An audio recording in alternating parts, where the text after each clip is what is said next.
the living Christ, the testimony of the apostles, the Church of Jesus Christ of Latter-day Saints.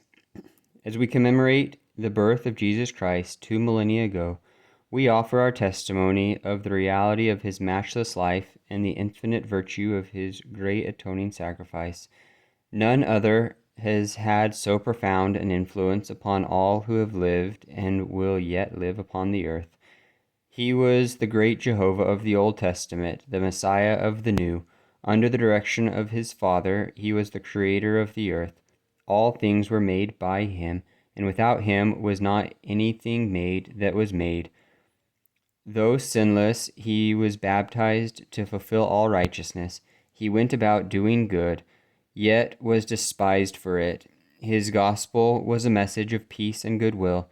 He entreated all to follow his example. He walked the roads of Palestine, healing the sick, causing the blind to see, and raising the dead. He taught the truths of eternity, the reality of our premortal existence, the purpose of our life on earth, and the potential for the sons and daughters of God in the life to come. He instituted the sacrament as a reminder of his great atoning sacrifice. He was arrested and condemned on spurious charges, convicted to satisfy a mob, and sentenced to die on Calvary's cross. He gave his life to atone for the sins of all mankind. His was a great vicarious gift in behalf of all who would ever live upon the earth. We solemnly testify that his life, which is central to all human history, neither began in Bethlehem nor concluded on Calvary. He was the firstborn of the Father, the only begotten Son in the flesh, the Redeemer of the world. He rose from the grave to become the firstfruits of them that slept. A risen Lord, he visited among those he had loved in life. He also ministered among his other sheep in ancient America.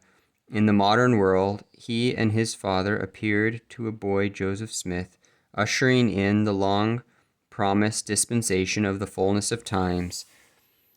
Of the living Christ, the prophet Joseph wrote, "His eyes were as a flame of fire, the hair of his head as white like the pure snow. His countenance shone above the brightness of the sun, and his voice was as the sound of a rushing of great waters, even the voice of Jehovah, saying, I am the first and the last. I am he who liveth. I am he who was slain. I am your advocate with the Father." Of him the prophet also declared, "And now, after the many testimonies which have been given of him, this is the testimony, last of all, which we give of him, that he lives. For we saw him, even on the right hand of God, and we heard the voice bearing record that he is the only begotten of the Father, that by him, and through him, and of him, the worlds are and were created, and the inhabitants thereof are begotten sons and daughters of God. We declare in words of solemnity that his priesthood and his church have been restored upon the earth, built upon the foundation of apostles and prophets, Jesus Christ himself being the chief cornerstone. We testify that he will someday return to earth, and the glory of the Lord shall be revealed, and all flesh shall see it together. He will rule as King of kings and reign as Lord of lords, and every knee shall bend and every tongue shall speak in worship before him.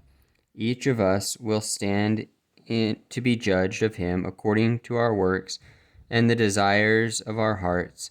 We bear testimony, as his duly ordained apostles, that Jesus is the living Christ, the immortal Son of God.